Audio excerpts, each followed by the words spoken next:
Today we're talking with a teacher whose journey reminds us that education is not just about lessons. It's about impact, connection, and sometimes following a calling you didn't even expect. Hi everyone, I'm Jenny. And I'm Christine. This is Big Little Lessons, where the lessons we learn early in life continue to shape us in big ways. Today, we're so excited to welcome Lindsey Kaufman, an educator whose work has taken her beyond the traditional classroom and into something truly meaningful. Lindsey, we're so happy you're here. A year ago, I had visited my parents in the Dominican Republic, and my dad met Lindsey, and he's like, you have to meet Lindsey. She's got this school up in the mountains, and she's an educator, and she's incredible. And so fast forward a year later, which happened to be this past January, I was visiting my parents again, and my dad arranged a whole trip and an afternoon and evening to visit Lindsey's school and to meet her. And I had the pleasure of spending a little bit of time with her and having dinner with her. So I'm just thrilled to be here with her now. We're so happy you're here, Lindsey. Thank you. So we always start, Lindsey, with asking our guests, what's one of your earliest school memories? I'm 72 years old, and I can remember being in preschool. Now, 68 or however many years ago, preschool, mothers typically didn't send their children to preschool. They kept them at home. But my mother sent me, and she even sent me a year early. So I was not quite 3 years old. And I have a wonderful memory that the teacher would put on this music and give us all rhythm instruments. And then she would be the director and she would direct us, and we would just play like we were the real thing, the real orchestra. And it was wonderful. Oh, so you remember all the way back to preschool. That's impressive. I have several memories from preschool. So yeah, it's just that I always loved school so much. Oh, and great. And that's what we're so excited to talk about today, is how you actually started a school in a whole nother country. So that's amazing. Before that, I just have a quick question. Was one of the instruments, do you remember those triangles? We don't have those anymore. I feel like when I was little in preschool too, we had those triangles to play. They were so much fun, but we need to bring those back. Well, I have them. You do in your classroom? Yes. I think we're going to have to get some triangles. Triangles. That sounds good. Okay. All right. How long have you been a teacher? Well, I would say 32 years, maybe. Wow, that's impressive. So what does being a teacher mean to you? Teaching is touching lives. And so every time we interact with a child or a student or an adolescent or even an adult learner, we're touching their lives and we're impacting them. And it's an opportunity to touch them in a possible way and encourage their learning, or to touch them in a way that's not positive and they won't learn or they will not like learning. And we want learners to like learning. That's great. So you've been teaching for many, many years, and now you're teaching in the Dominican Republic. But before that, can you talk a little bit about your journey, sort of where you started and where you went and how you got here? Well, I had 3 preschool children, and I wasn't really cut out to be a stay-at-home mom. And so I got a job teaching in a preschool so I could take my children to school with me and teach there. After being there a few years, I was contacted that our local Catholic school wanted to start a preschool, and they were looking for someone to do that. And what a wonderful job that was. I got to design the curriculum and order the materials, and it was my first experience at making my own little school. Your children were at the school with you. Well, they were at the preschool. By now, they were kindergarten age. I have twin boys. My daughter is 2 years older. She was in 2nd grade, but my boys were kindergarten age. They could have been with me, but One was more difficult for me to teach. So I kept one and I sent the other.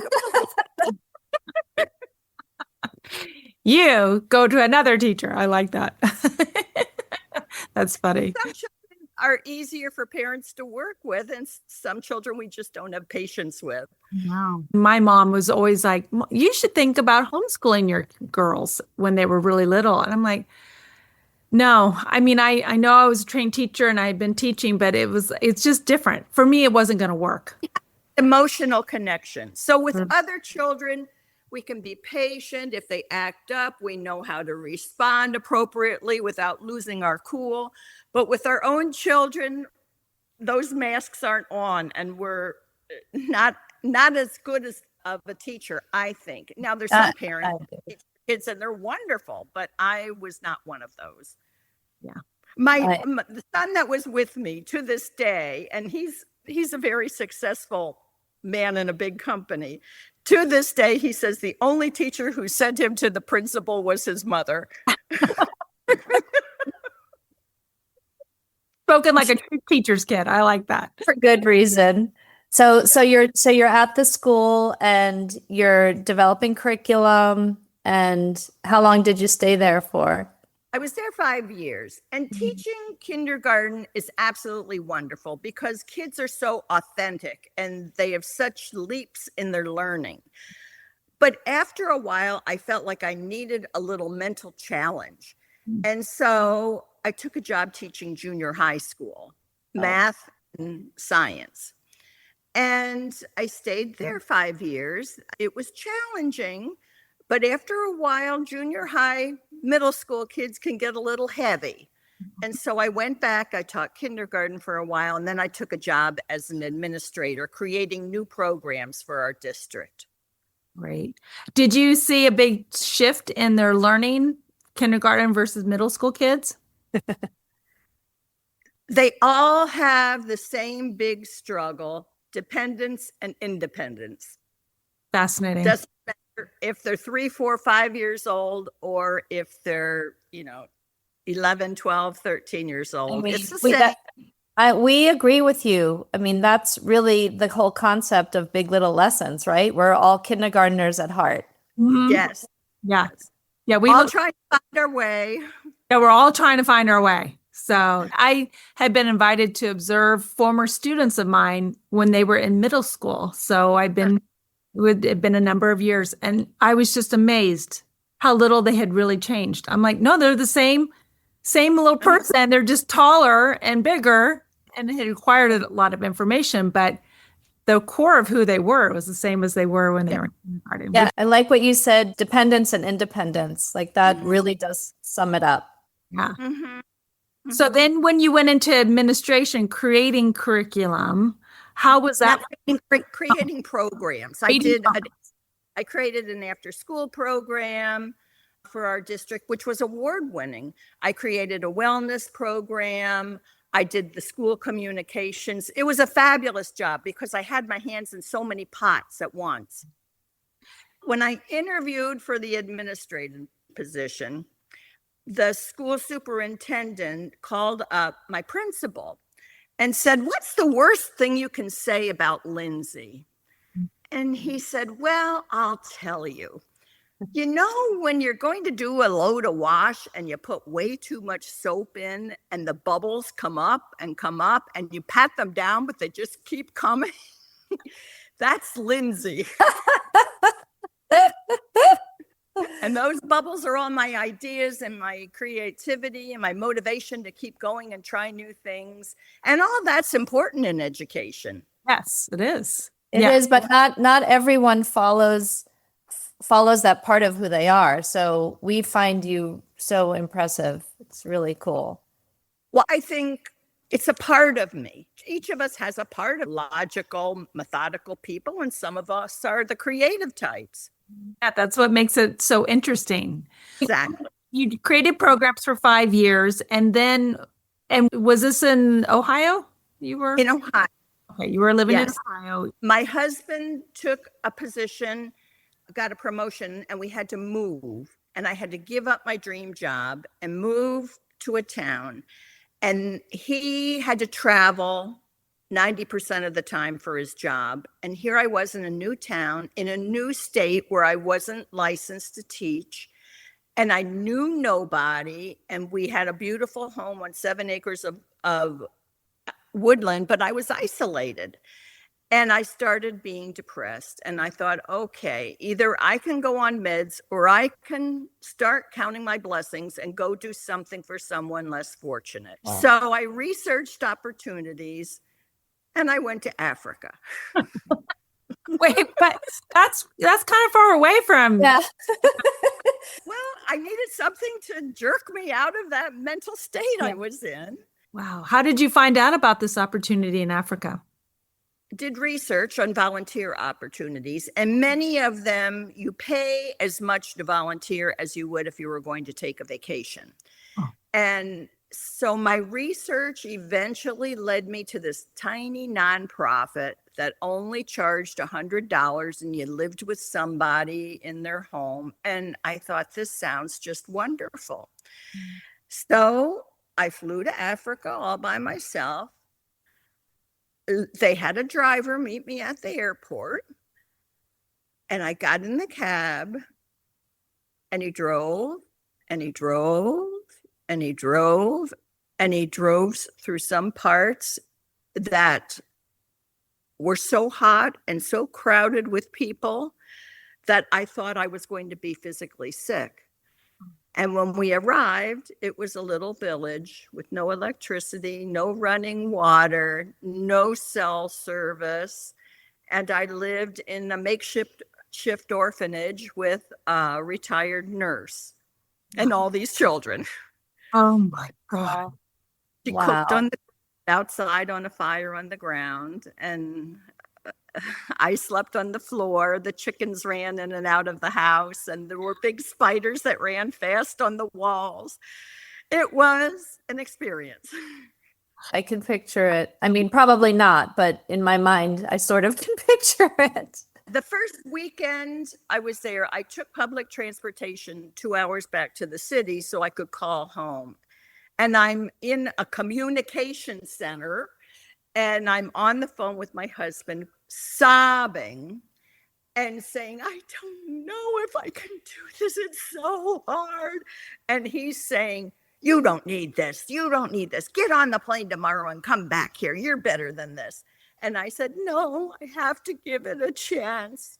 And after 2 weeks, I was sold and I couldn't leave. What helped you turn it around in just only 2 weeks? That's pretty quick. Well, I adapted, and the children were so wonderful, and I was learning so much about other cultures. And when you don't have electricity, you can't even imagine the beauty of the night sky and the tranquility and the lack of noise. Oh, it was wonderful. How long were you working there? I worked there on and off for a couple of years. And then eventually I bought a home on the ocean, a little tiny wooden shack, oceanfront with a tin roof. And then I would drive back and forth to the village. After my first volunteer experience, they made me a village queen in a traditional tribal ceremony where they carried me over their heads, and there was drumming and dancing. Yes. And so then I wasn't teaching, but I was involved in the village, making decisions, bringing in donations, helping people. Wow. So I was going to actually ask, how were you received? And that really explains it. Oh, yeah. Oh my Oh, gosh, yeah. so you're a village queen. We're with royalty, Christine. Really, they just wanted things, there was nothing, no Right. honor to it, except bring us what we need. Well, What it's they needed was simple sunglasses to protect their eyes from the blisters of the sun, and some simple, aspirin and painkillers, simple medicines, Band-Aids for the children. What they needed was simple. so you were able to help figure out how to get all that to them. I kept a journal of emails. I journaled by email and had a group of friends I would send them to. And they started giving me money and sending me things. And that's what really eventually made me think I have to begin a nonprofit because I don't want to be responsible for all this money that isn't for me. So And that same core of people has followed me all through the years. Oh, Mhm. so you were in Africa a couple of years. You now have a I was little there for 5 years. 5 years. You have a little house property on oceanfront property. Mm. And then what occurred next? Well, Ghana, I was in Ghana, and they began rationing electricity. And it was supposed to be something like 18 hours on, 18 hours off. But we were in Africa. So 18 hours might be 24 hours or it might be 5 hours. And I was planning my life by waking up and cleaning my kerosene lanterns and getting it ready, putting the fuel in for when it's dark again, cooking my meal earlier in the afternoon. And all the children had to wake up at 4:30 a.m. and walk with a bucket, the equivalents of a mile and a half, to the water tap to get water, come back with their buckets so they had water to cook breakfast and bathe, and then they had to clean their house, and then they had to be first at school to clean the school before the teachers arrived. Oh. And I had water because I had a water tank on top of my house, and I could go and bribe the water truck to bring me water. But how could I live with water when the children were walking and sacrificing so much?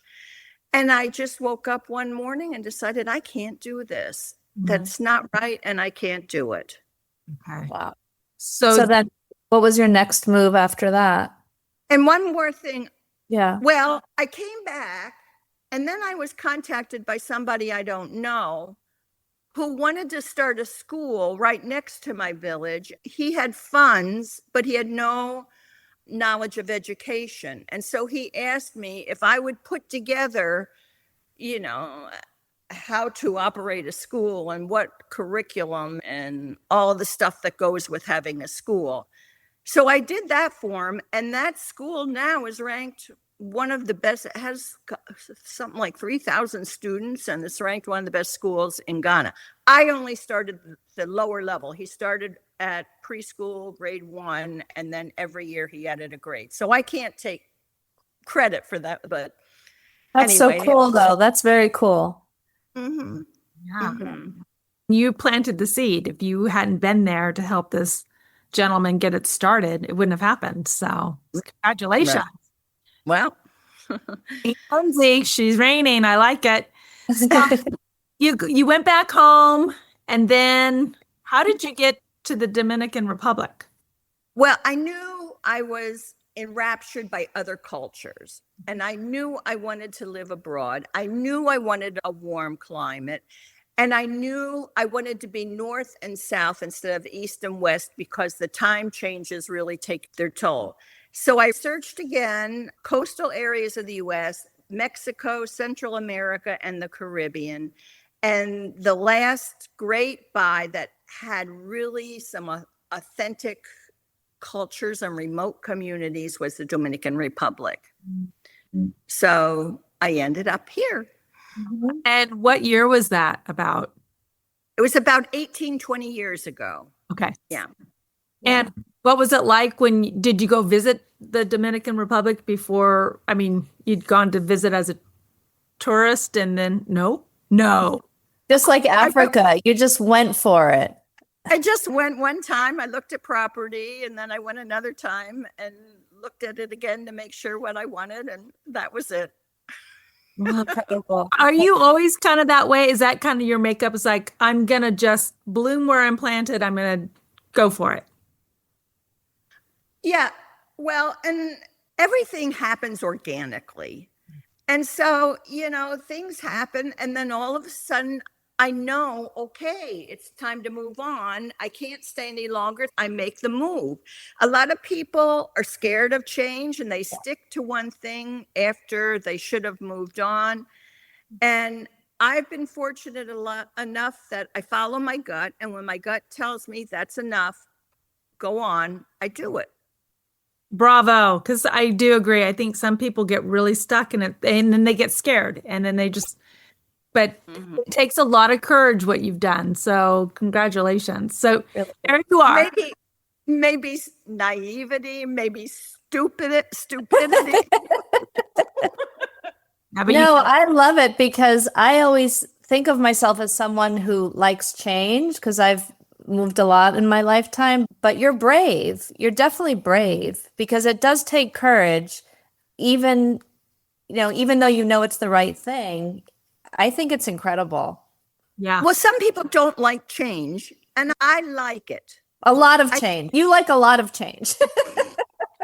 Change brings opportunity, and if we don't ever change, we don't ever learn and grow and have new opportunities come to us. People say to me, "Oh, I would love to come to the Dominican Republic and do what you're doing." And I say, "Well, come. I have a guest house. You can come, stay as long." And nobody comes. Right. So you get over to Dominican Republic, and did you start by working at a school? I made a contact. Well, my vet had worked with Haitians.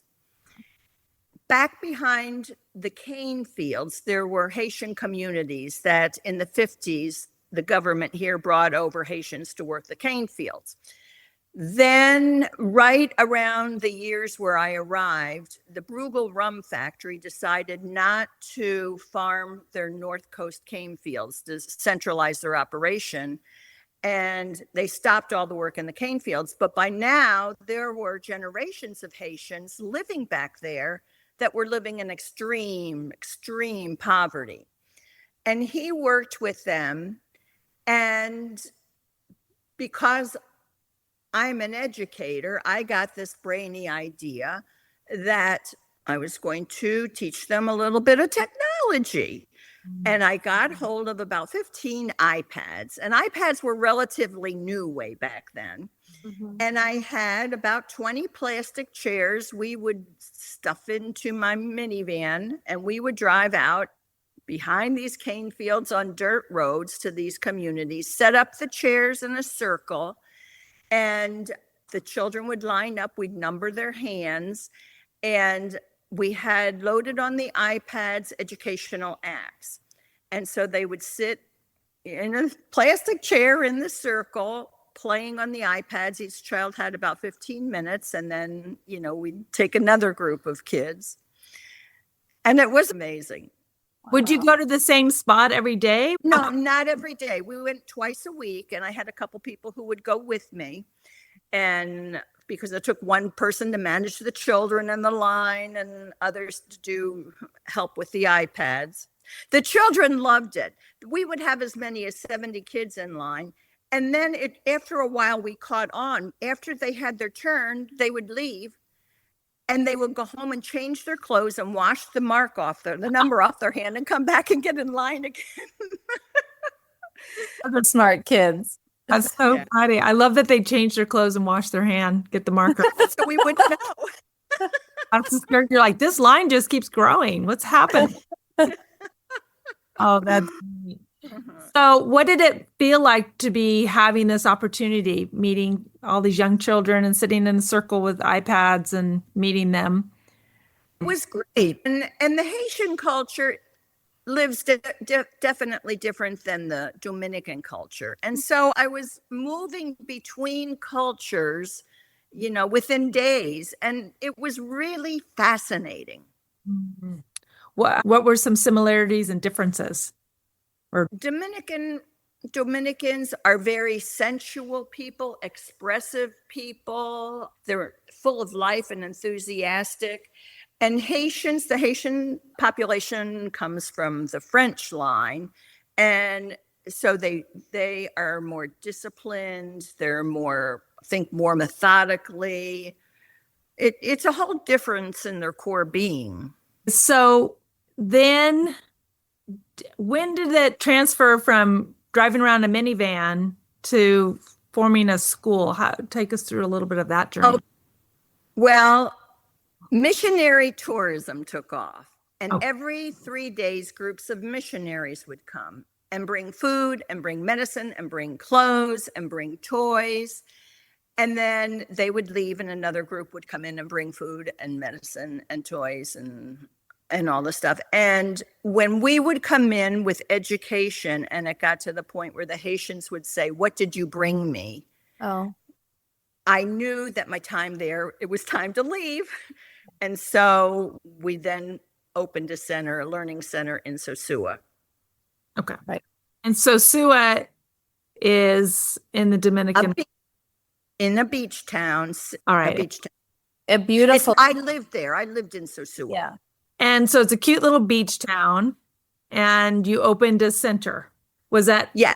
Across the street from where we lived was a half-built church. The concrete blocks were there. There was a tin roof, but no windows. It was just the bare blocks, no doors. And it was used for church once a week. So I went to the pastor and I said to him, "Listen, would you share your church with us?" And he was willing to do that. And we had a contract. I could use it as long as I wanted, as long as it didn't interfere with church. And so we did. And the kids came and we taught a variety of classes and we had the iPads. And we had a teacher to teach classical ballet.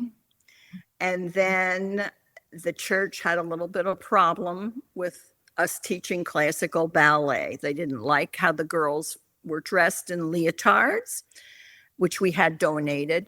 And they didn't like that they were lifting their legs. It was a very conservative church. And the pastor came and said, "You can't teach that." And I said, "Okay, I think this is really valuable. I'm going to find another place." And he said, "No, no, no, no, no. He has another place, right?" Oh, and in the meantime, I got the brainy idea that I was going to finish his church for him. So after a $35,000 investment, his church was beautiful, but we weren't allowed to be there anymore. Wow. But he had space next door.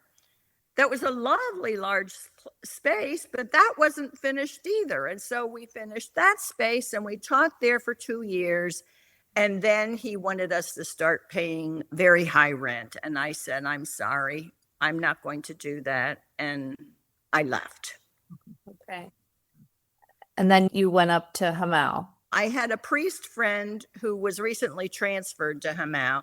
And there were 2 classrooms above his church that weren't being used for anything. And so we taught there for several years until a priest came in and said he wanted that space. And so that's when we started renting from in different locations. Okay. But we stayed in Hamau. Okay. And then the location that you're in now, how long have you been there? We're in our second year. We were in Okay. another location, but it started having structural problems and we knew we had to leave. And when I started teaching in Hamau, this was pre-COVID and during COVID, we taught in the town center where you were, Christine, but we also taught in all the little mountain communities. We would drive to the mountain communities, the same system with the tables in our truck and the chairs in our truck. And we'd set up the tables and chairs in the street and we would teach the children in the street all through COVID. They didn't have school, but they took classes with us with their masks in the open air in the street. And we never had a problem. How old were the students? Were they little kids or all ages? These were school age students from about 5, 6 years old till about 11, 12 years old. Oh. And then, so the Strength for the Journey is your non-for-profit. Was that created? At what point was that created? Was that created when you got to Dominican Republic? Because we created the nonprofit in the Dominican Republic, but most donors don't want to send their money to a developing country. And so we set up a sister organization in the United States. That's a 501c3. And that organization then supports our cause here. Go ahead, Jenny. So how was that journey getting that 501c? Is that what it's called? C3. That's a nonprofit status. We found an organization called the Foundation Group, and that's what they do. They're a nonprofit that forms other nonprofits and helps with compliance. And to this day, we work with them. They do our taxes. If we have questions about operation, they help us out. It's a wonderful organization. So No, anyone that's that cool. wants to be a part of it and donate to your school would go through that venue. They will go through our website, and we have a donate button, or they could send a check. And, we have a mailbox address in the US. And we'll be sure to put this all in the show notes too, your organization. I'm just trying to get a feeling, since I've never started a school. Help us, because sometimes it just seems so big and overwhelming. So you get a place. What's kind of the next steps? You have some money to start your school. Take us through what's like the most essential thing that you want to have happen?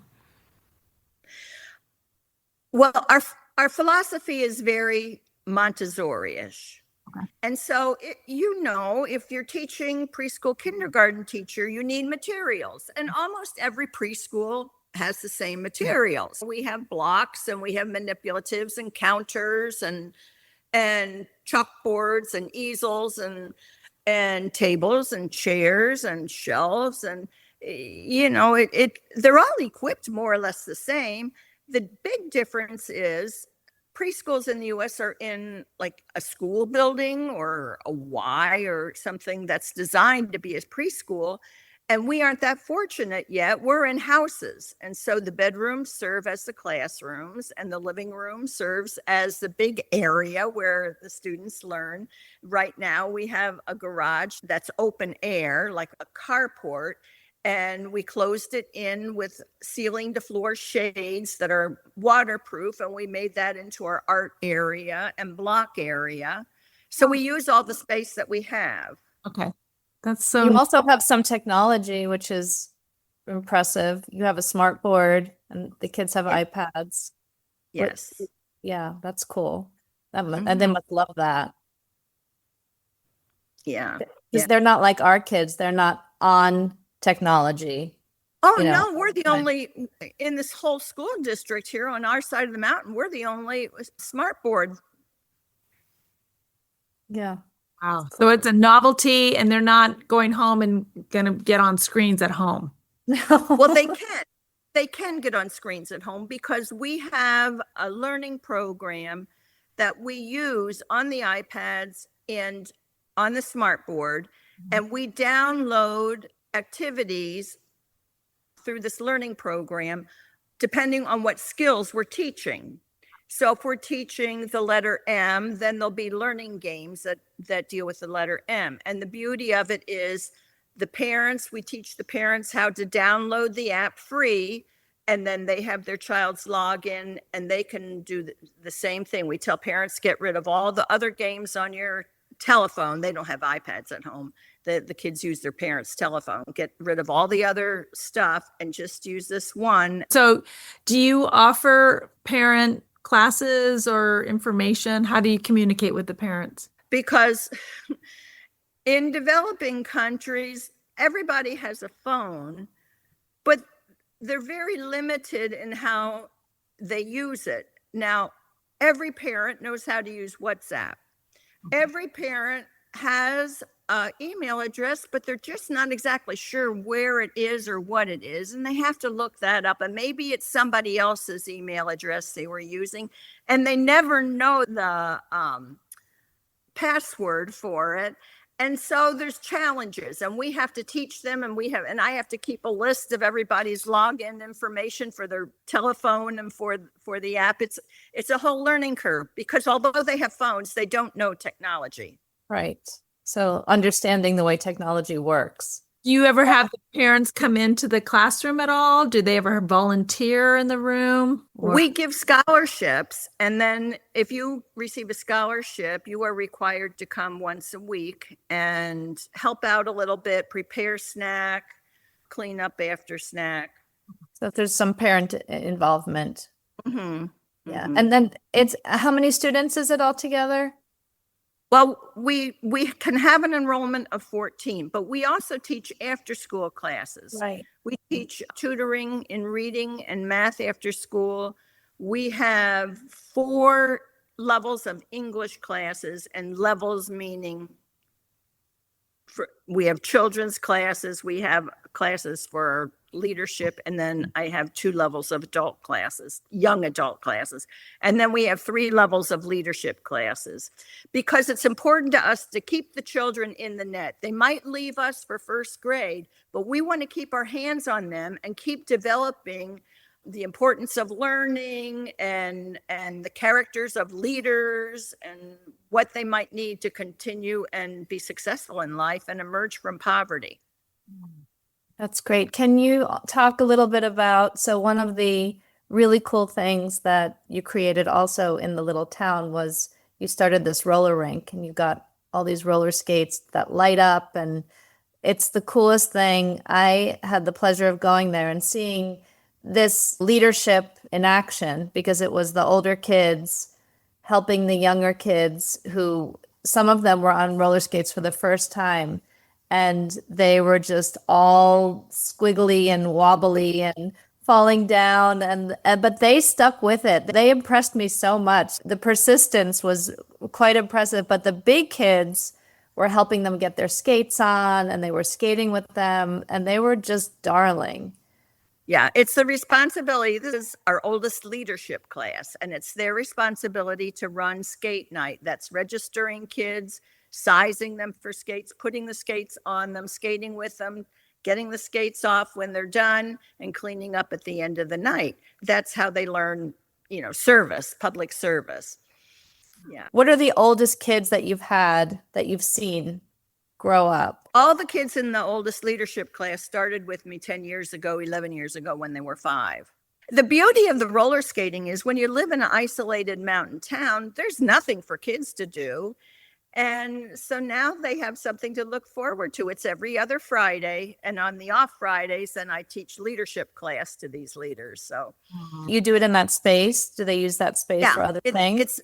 That space is a community center. It's where if the mayor or anybody in town has to have a meeting or wants to have an activity, they use that. And I'm often invited to meetings there. And one day I looked at the floor, and it's a polished concrete floor. And I thought, heck, this would make a great roller rink. And where I grew up, we had a roller rink. And so I wrote to all my old friends and I said, don't you remember how much fun we had roller skating? Would you donate a pair of roller skates for these kids? And I got 50 pairs of roller skates. That is cool. Yeah. I can kind of picture, Lindsey, how you were in kindergarten. I just imagine you being more fun and kind of an artist in ways. You get these ideas and you go with it. Creative thinking. And when you talk about what you're doing, you have so much joy, and your passion and your love for what you do is so apparent. But I can imagine also that there's challenges. You must be faced with a lot of challenges. Can you talk about that? And when you're a teacher in, say, the United States, all children are different, but generally speaking, they're all the same. Our culture is pretty much the same. All kids have pretty much access to books and technology, and they're all taught the same way through the same methods. But in different countries, it's not like that. And in the Dominican Republic, I had to first learn the culture. And I couldn't even begin teaching if I didn't learn the children and their culture and how the families interact and how things function in the town. And like in the United States, as a teacher, it was frowned upon to really touch the children and hug them. And oh man, we touch and hug all day long. Yesterday, a little boy came to see me. He left our school and was in the public school for a year, and the mother came back begging to enroll him again. And this little boy walked in and he gave me a 5-minute hug. And every time I relaxed to move away, he hugged me harder. Aww. And so you just have to learn the differences, and we have to teach them through their cultural values and accept their differences. American kids talk and talk and talk, and American parents discuss things with kids all the time. And Dominican parents don't. Dominican parents give orders to children, but they would never think of having a conversation with them. So I can read a book and the children will be avidly interested and quiet. And when it's over, I would say, what was this about? And they can't answer me. They can hear it and understand it, but they can't process the information and articulate it because they were never taught how to converse. Interesting. So when the parents are at home with their kids, they're not asking them how they're feeling. Oh, absolutely not. So it's about taking care of the house and things like that. Okay. But they are very warm and affectionate. Yes. I just read a study that said international nonprofit studies families, and the family unit in the Dominican Republic ranks first in the world.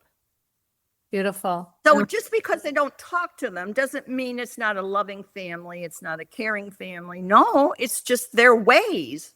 Mm-hmm. And who says the children have such respect for older elders, and the grandparents live with the family and people just adore the old people.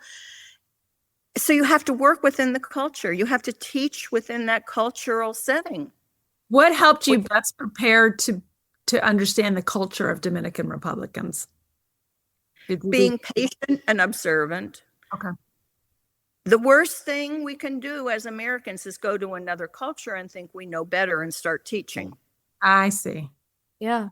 That's such a good point, because you're bringing something of value to them. That's something that you value and your ideas, but you have to be so sensitive to their culture and what they bring to the table. And it's a two-way street. I mean, you're getting as much from them as they're giving to you, I would imagine.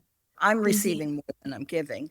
I have to be careful to just sit and watch. And I have to realize when I want to make a change, I have to do it very humbly and carefully so they don't think, who does she think she is? You've been there 10 years? Is that how long you've been?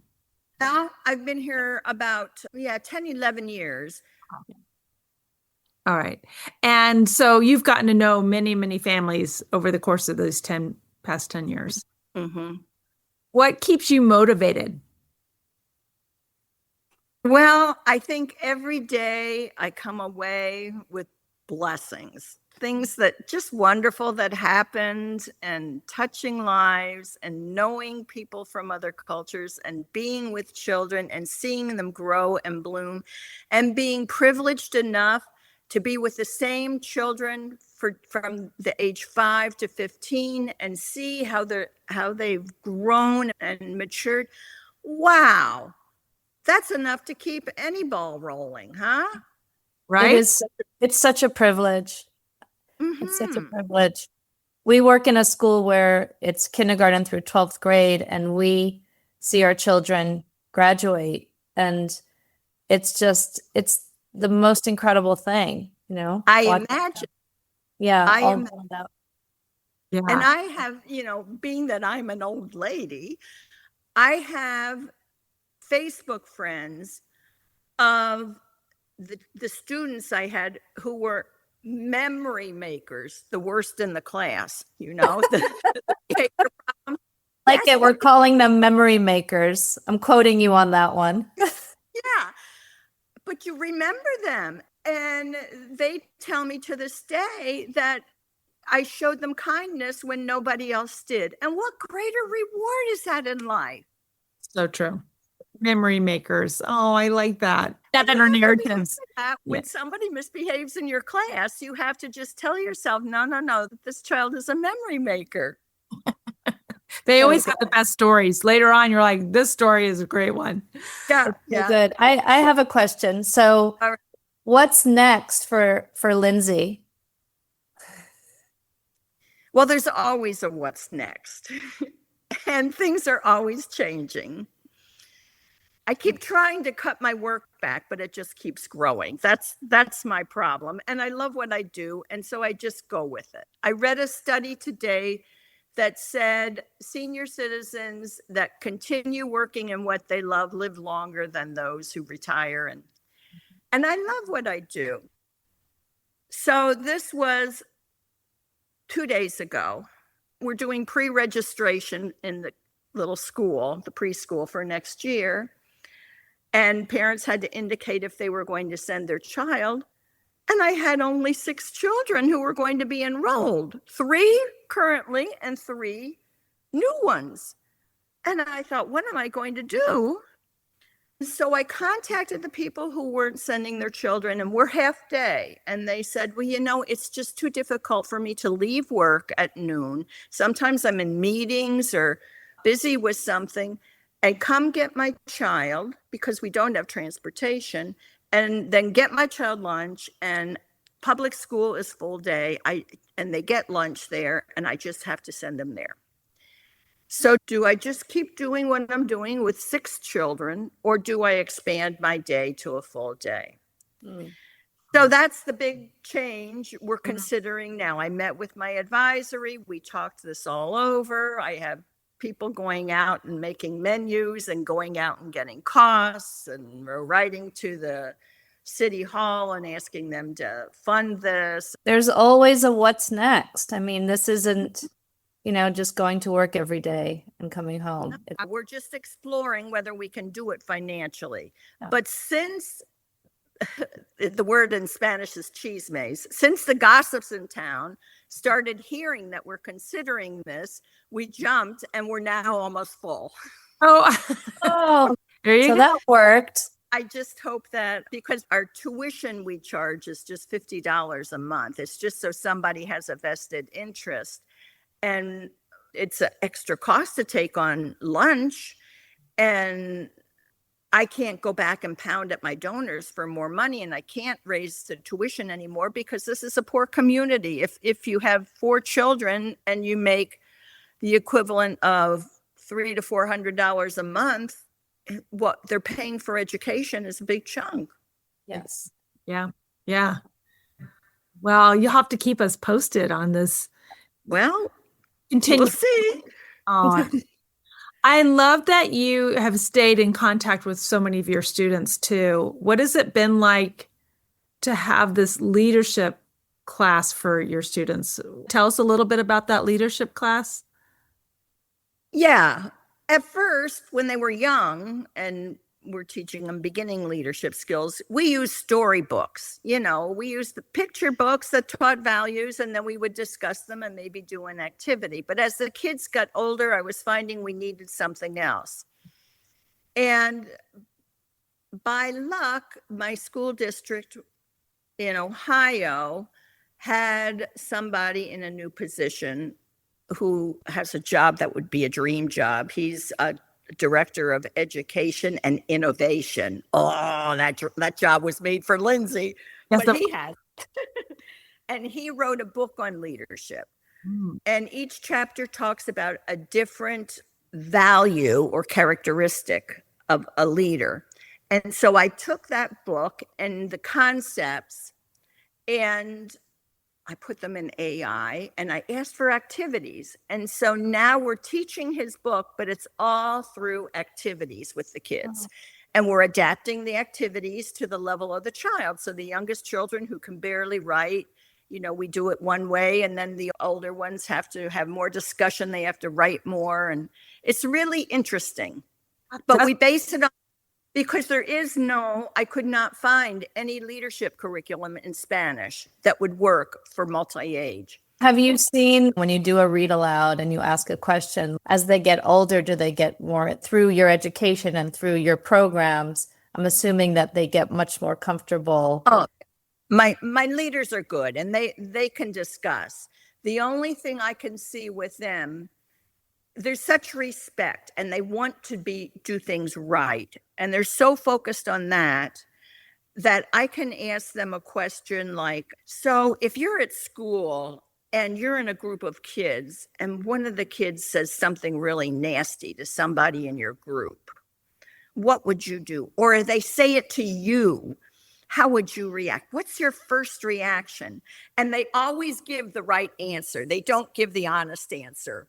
Well, I need to sit back and think about it. And then at a later date, I have to go and talk to them when nobody's, it takes them a while. And then when I say, well, I have to be honest. And with me, when somebody says something mean to me, I just want to say something mean right back. And then they say, yeah, that's exactly right. Right. It's great. Yeah. Oh, buddy. Those must be such fun and interesting experiences and lessons. And do you teach everything in Spanish because you speak fluent? Of course. Yes. I teach 3 English classes. The 4th one, we have a young girl in town who was born in the US, and she teaches the other one. But the 2 younger leadership classes are taught by my 2 teachers. Okay. And those kids love the class so much that when it's over, they don't want to leave. The teachers have to extend the class because they say, please, let's go on. Let's go on. Oh, that's the best compliment ever, right? Well, and it's because nobody talks to them this way. Finally, they're allowing them to open up, and it feels so good. Oh, it's so different than what they're used to. And it's great. So interesting. What are some things for our listeners? How can we help? You mentioned donating. Is there anything else that we can do or be a part of? If someone would like to come and see, they're invited to come and see. While we're in the mountains, it's very interesting, and they will see other cultures and communities where people still travel by burro. Children have to cross a river by foot to go to school. Or if they want 30 minutes away are beach towns, and the beach towns are fun places to be too. So if they want to come visit, we can arrange that. I could help them arrange that. If someone wants to come and spend a month and volunteer, and they can speak a little Spanish, that would be wonderful too. We've had volunteers who have come and done camps with our kids. Or if someone doesn't speak Spanish, they can come and teach an English class, and they'll follow our curriculum and they can teach. So there's many opportunities that aren't necessarily financial. Okay. What an experience. Christine, I think about you because you speak Spanish. I'm like, I know.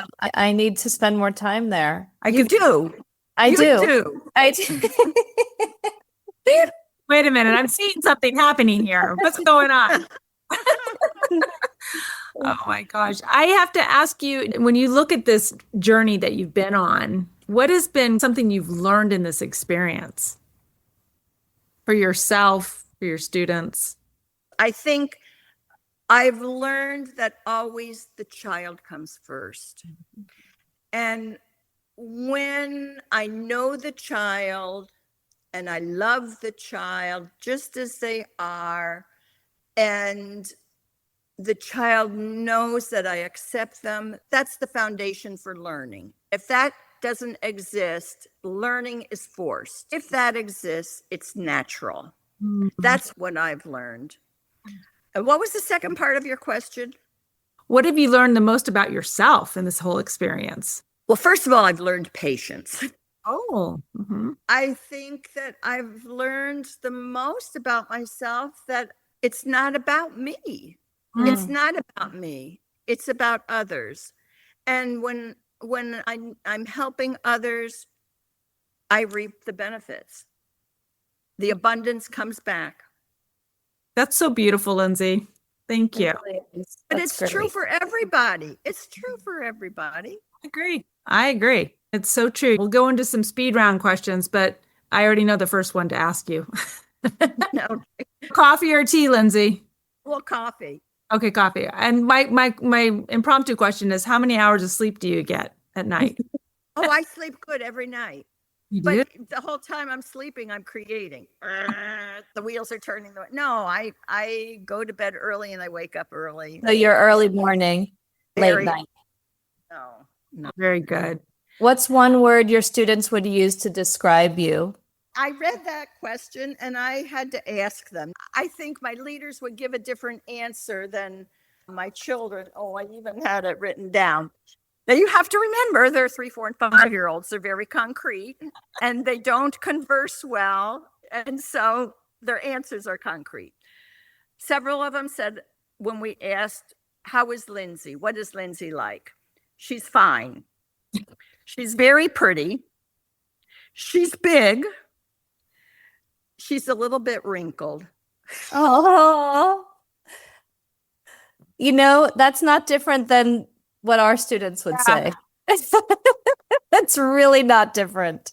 Right? I've had some doozies on mine. We did self-portraits and I did mine and I'm like, here I am. And they're like, you need to add those lines on your face. And I'm like, you're right. You're right. Or I love it when they say, you look really tired today. Oh, yeah. Oh, what is one thing you always bring into a classroom? Something concrete. Like a book? Books? Well, we have lots of books. I think I bring in the storybook characters. I bet you read a really good story. I can tell. You're so animated. Fun. I love to read to the children. Do you have a favorite book or two that you like to read to them? Well, I don't know if this book exists in English, but it's about the wolf. And the wolf wants to eat up the other animals, says, I'm going to eat you up. Do you have this book? And, no. The animals say, you have a hair on your tongue. He has a hair on his tongue. And the other animals end up outsmarting him. He doesn't eat them up because they said they're going to help him with the hair on his tongue. I don't have that. I've never heard the story, but it sounds like Yeah, it's great. There's so many wonderful children's books. Should we move into our big little lessons? Christine, do you want to start with your big little lesson? I just love this conversation. When you, at the beginning, when we were talking about, you know, following your gut, and when we talked about change, bringing up and listening to your heart. It's listening to your heart, listening to your soul, but following the gut. I think when we're little, you know, when I watch my kindergarten students, they're really good at that. They just follow their hearts all day long. So I feel like as big people, maybe that's something we could think about more, following our hearts. I liked when Lindsey was talking about, and I could just imagine you going into town in Africa, calling your husband like, oh my gosh. And I applaud you because even in the midst of tears and questioning and homesickness, you said, I've got to give it a chance. I've got to give it a chance. And I think that's another big lesson that we have to do. Like, even when something's really hard and you're in tears, it's putting some things in perspective to say, well, it's really hard right now, but I got to give it some time. You can't just instantly go, okay, forget it. But then you also are really good about seeing the signs to say, well, now it's time to shift again. And so you're very adaptable, which I think is also a good lesson. Not giving up initially, but then knowing when it's time. But that it's one of the values we teach our kids in leadership class is give things a chance. Things seem hard, but you have to keep working and give it a chance. You can't just quit. So one of the things that we like to do is give our listeners some optional homework. Mm-hmm. So what's our homework for this week, Christine? I think we were just going to give something small because it's along those lines, paying attention to a small nudge in your life, like something that's been gently pulling at you. And you don't have to jump in, but maybe take us a little step closer to something that you've been thinking about. Doesn't have to be anything big like moving to another country. Or it could be. It could be, actually, you know? Oh. Before we do our final closing, Lindsey, is there one thing you hope listeners take away from your story? We're all human beings. We all need to be loved and needed and known, recognized and accepted. And learning is lifelong.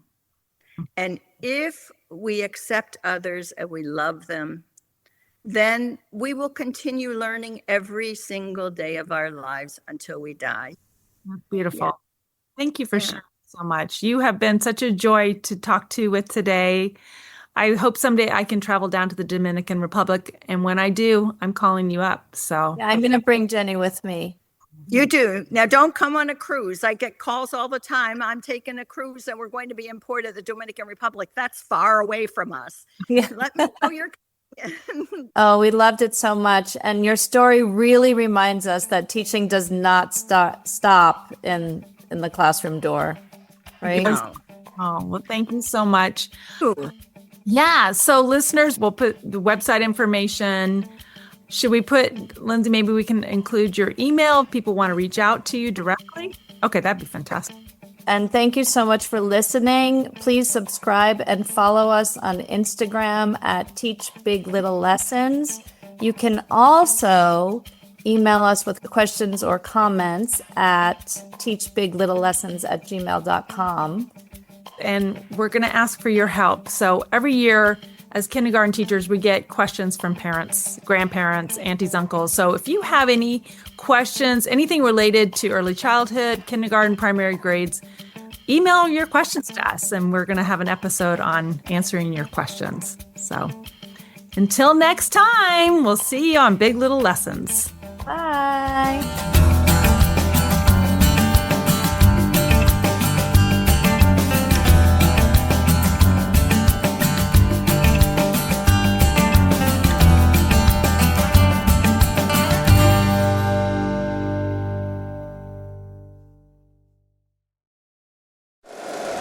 If you like the show, please take a moment to rate, review, and subscribe. It really does help the show to grow. Thank you for listening.